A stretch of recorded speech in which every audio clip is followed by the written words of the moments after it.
Well, hello, everybody, and welcome to today's episode of Becoming Lighter. We are on the fourth chakra, and that is the heart chakra.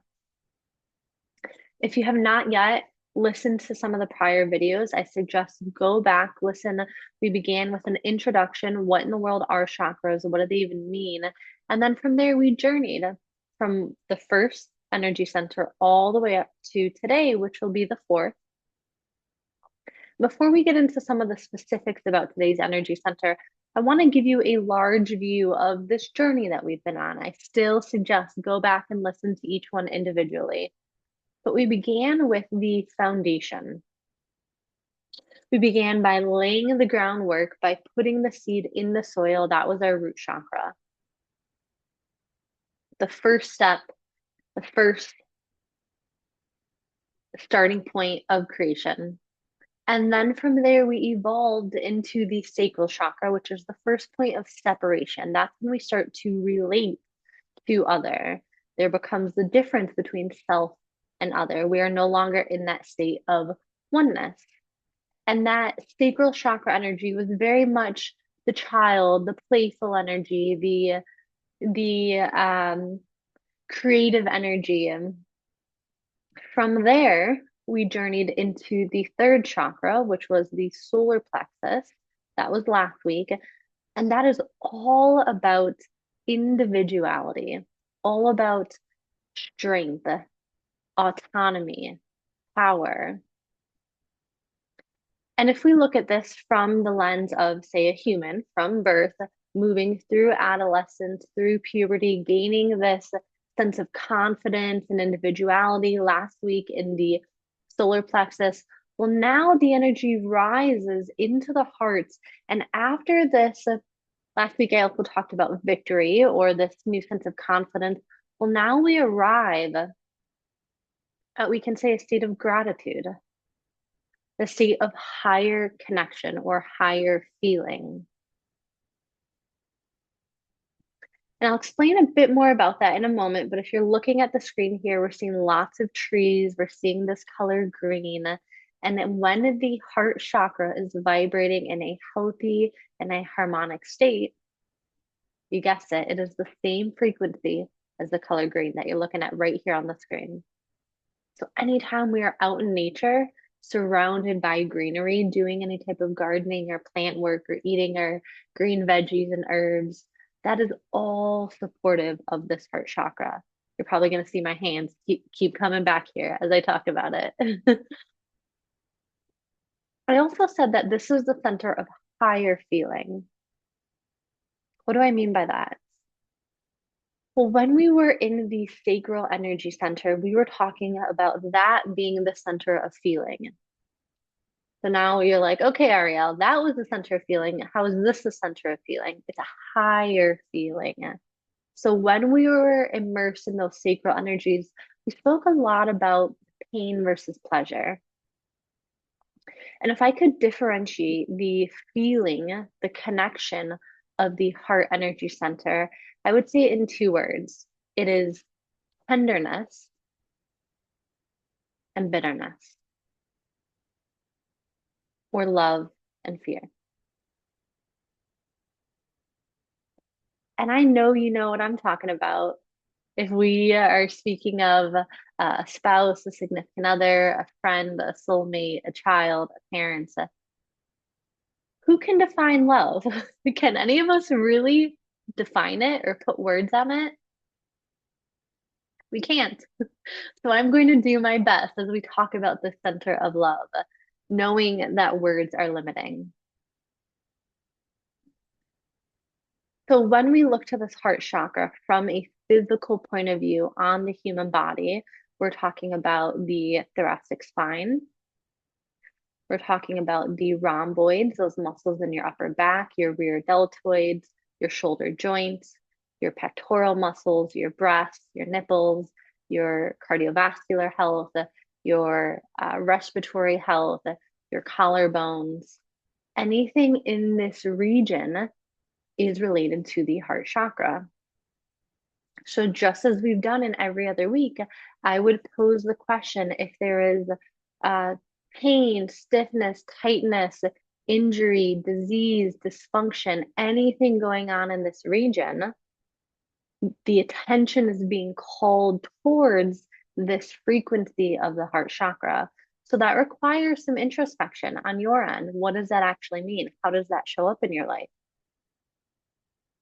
If you've ever heard a spouse loses their partner and then shortly after they die from a heart attack, because the energetics and the emotions directly affect the physicality. If we want to take it a step further, looking at right side versus left side, this is a bit beyond chakras. Right is giving, it's our outward energy of the heart. The left side is receiving. That is the love or the compassion or the connection that we take in. I say that because when I work with people related to their shoulders, sometimes it's one side or the other. So that might give you some further clues as to what's going on, or if it's the breast or chest muscles. Is this love that you're putting out or that you're taking in? The other thing about the heart chakra is that we can call this a point of a center point, different than the solar plexus. If we're looking at the body vertically up and down, that solar plexus can be the center point. However, if we look at the body horizontally, if you open up your arms, now what becomes the center point? Right here. And if I expand my arms, reaching out wide, we get the image, the shape of the cross. We also can see the center point of the infinity sign. And both of those images are really connecting and important for this energy because we might say that this center point is where duality collapses. The center point of the heart is where duality collapses.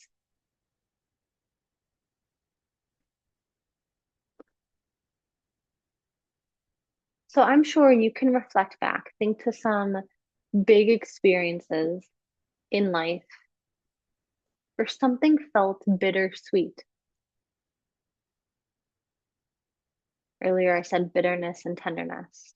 When we collapse duality, when we go deep within the heart into our higher connection, our higher emotions, we sense, we see, we feel, we emote beyond duality.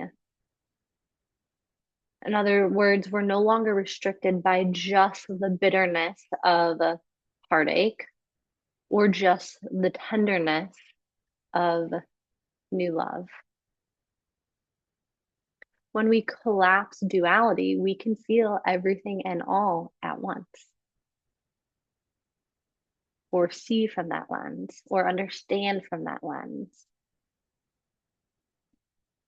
I was listening to a song yesterday, Oh Very Young by Cat Stevens.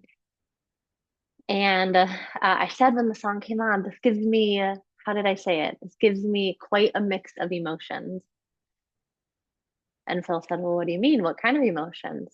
And it was exactly what I'm sharing here. I said, bittersweet, heartache and love all at the same time. I was also with a friend earlier this morning, and we are talking about this concept of unconditional love. Having love for other, for self, for this experience of life without condition. That's a big promise. That means love regardless of condition or experience, good, bad, ugly, uncomfortable, and everything in between. Most of us can love when we're outside in nature and we're looking at a beautiful scenery and we're listening to the birds sing, or we're looking at joyful people laughing and playing. It's easier to embody love in those experiences. And the question I pose, this might be a question you sit with for the next week. Can you embody love regardless, even in the face of even in the face of bitterness, even in the face of hate, even in the face of violence, even in the face of heartache, even in the face of grief. So going back to my story, I was at breakfast with a friend earlier, and we were on this topic of unconditional love. And many years ago, he once gave me the example. I don't remember his exact words, but something about embodying the full rainbow. In other words, coming as you are and really truly feeling every emotion in its fullest. Happiness, excitement, grief, sadness, fear, joy, all of it. That is what makes up the rainbow, every color, every part of the spectrum.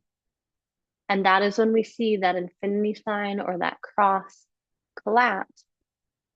Notice my hands come into prayer position right here in center.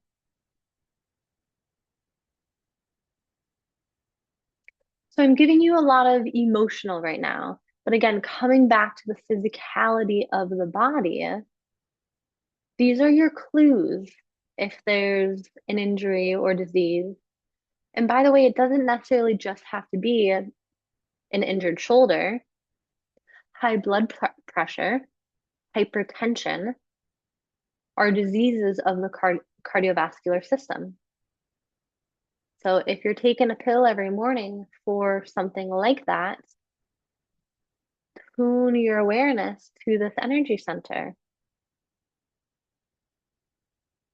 How can you expand in this area of your experience of life on earth and your experience with others?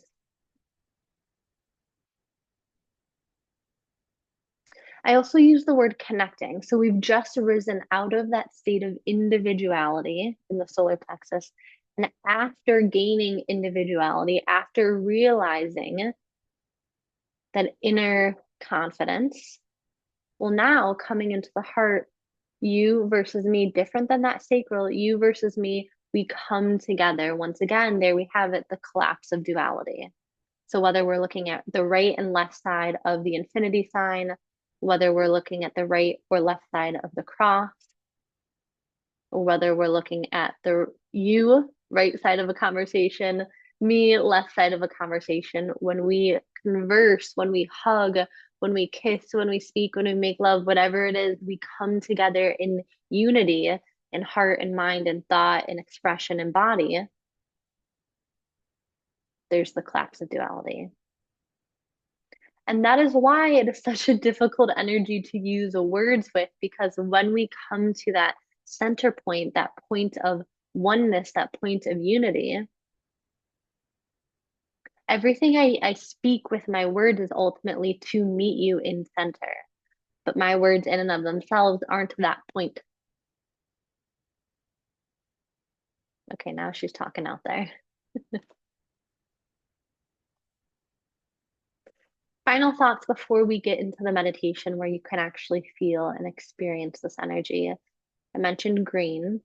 So if you're looking at your foods for the next week, those of you that are clients or live members, you know our green smoothie when we are in the phase of cleansing and detoxing. So great for the heart chakra. Any of your green veggies, any of your herbs. Rose is not only a supportive herb or scent or fragrance. When I say fragrance, I mean I'm looking down right now. I have it's very small. It's incense. I don't mean perfume fragrance. Is supportive of the heart chakra. And the symbol in and of itself is supportive. Gosh, you want to go down a whole journey of heart chakra energy with the rose? Start thinking about songs. You're going to find there's a million songs that sing about the rose, that tell stories about the rose, its beauty and its thorniness, all of it combined.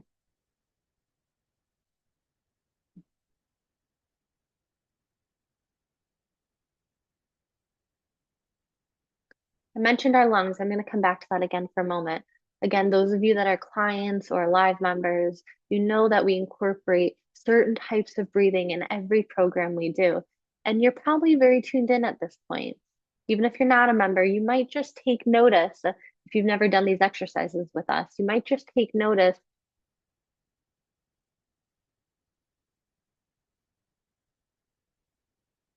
when you take these large breaths, which we're going to do a few more in a moment.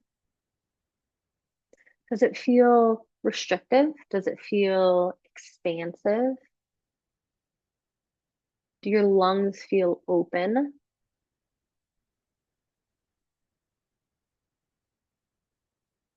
Again, that's a pointer, a key to the heart.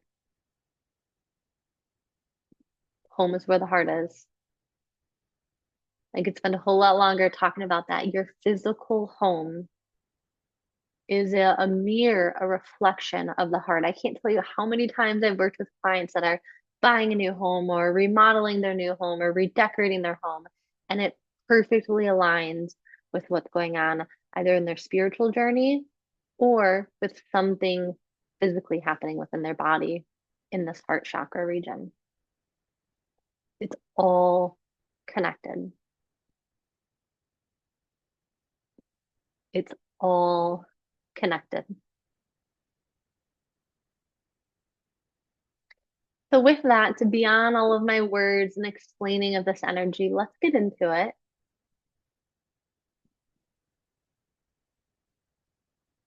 We'll move through this meditation together. If you want to pause this video, grab a drink, grab a blanket, grab your journal, grab some incense. I've got some stones around here, whatever you would like to grab. And I've told you in prior weeks that when it comes to meditation, there's no right or wrong way to do this. There's no right or wrong way to do this, especially when we are living from the heart. Because when we are living from the heart, we collapse that duality of right and wrong. And we simply feel and connect.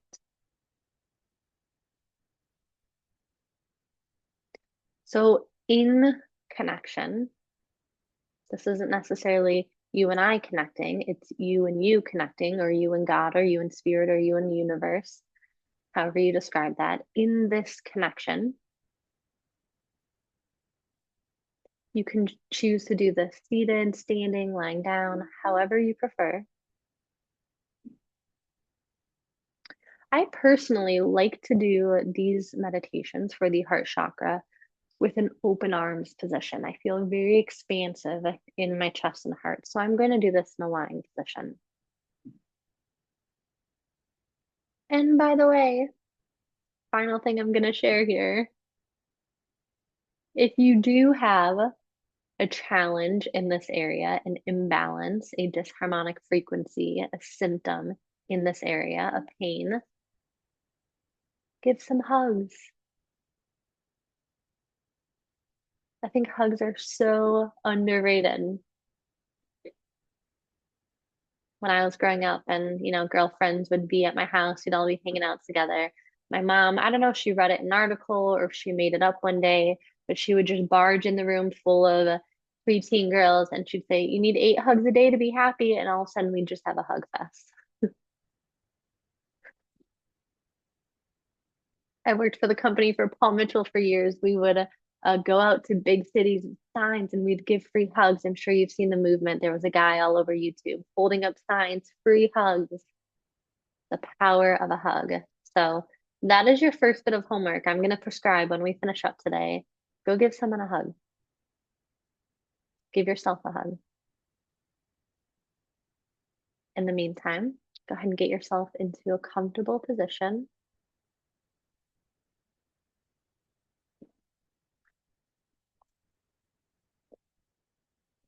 Whatever position you choose, just taking notice. Is the heart closed? Is it open?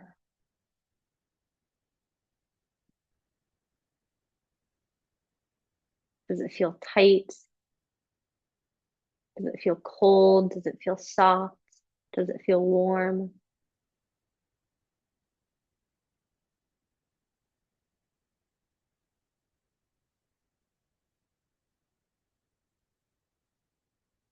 And when you're ready, inhale, expanding these lungs.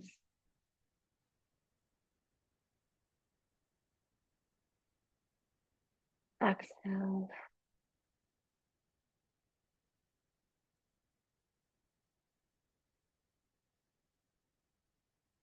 Inhale.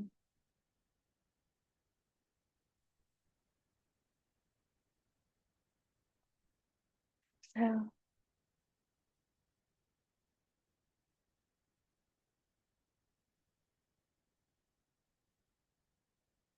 One more time.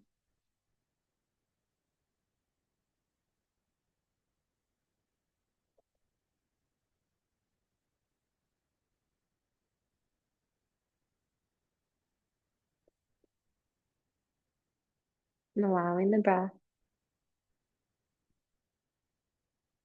to come to its own rhythm.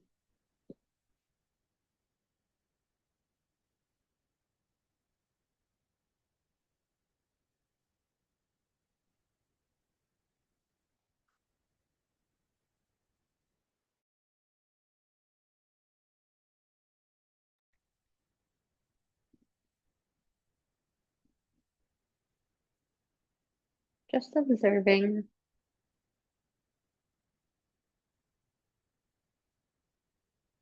the space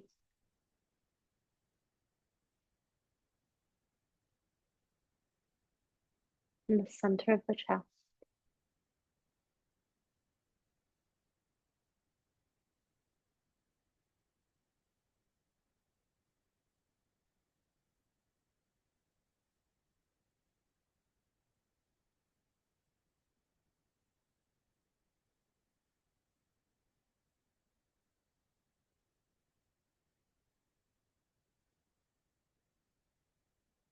And imagining right in the center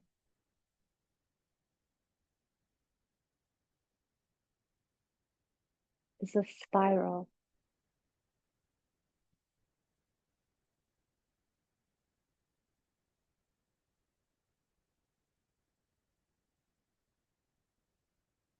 And the spiral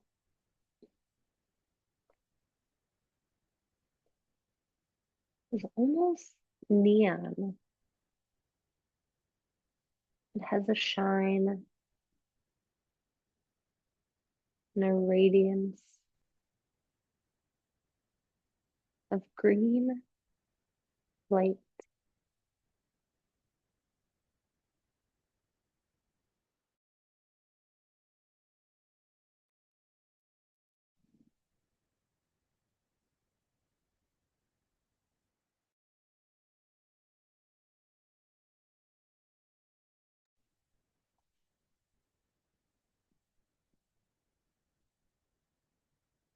And you see the spiral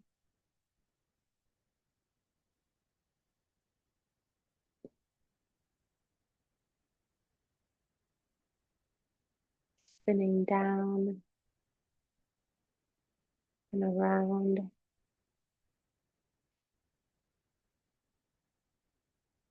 and in and through.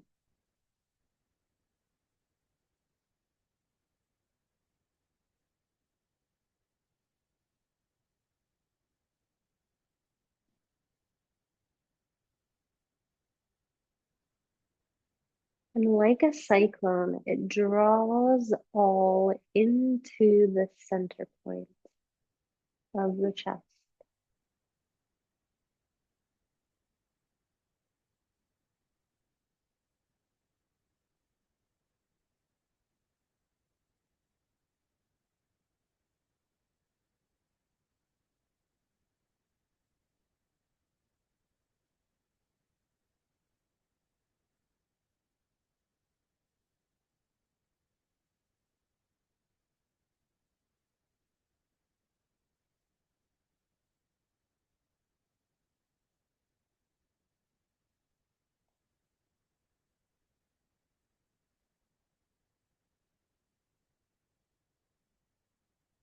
Maybe sensing This entire body is bathed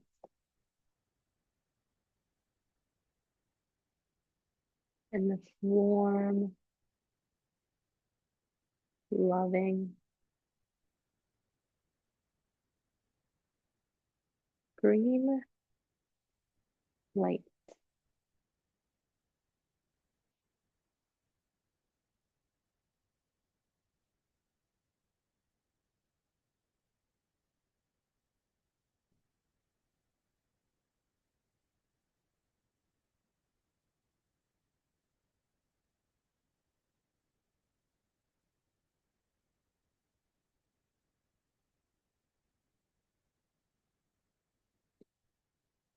And whatever you feel,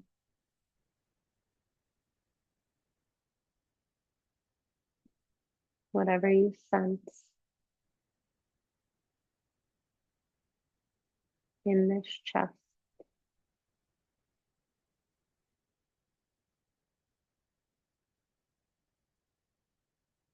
inhale,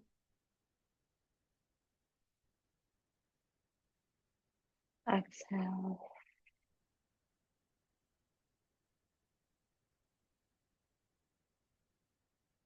inhale, exhale,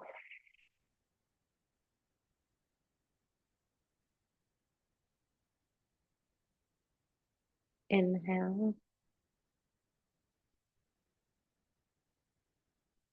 exhale,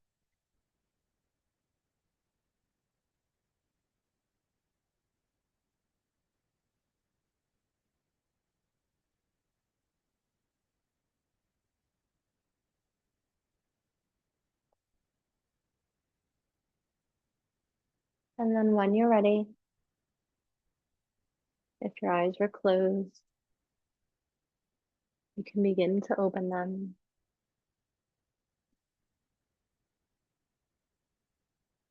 Slowly bringing some movements back into the body.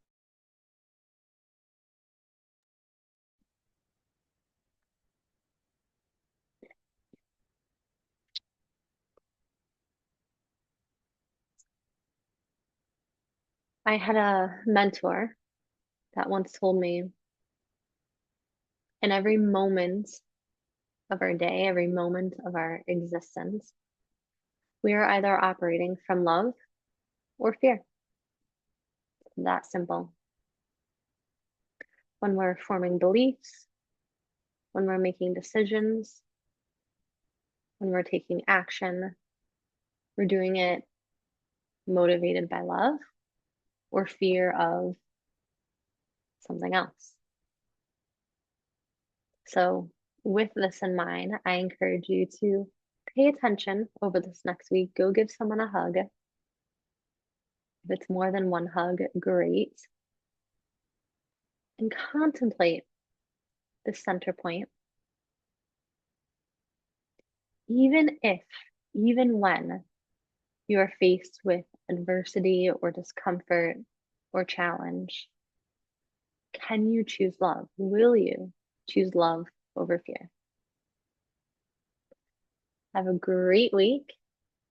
Next week, when we meet, we will move into the fifth energy center. We're rising into higher frequencies. We will be moved on to the fifth one, which is the throat chakra. Bye for now.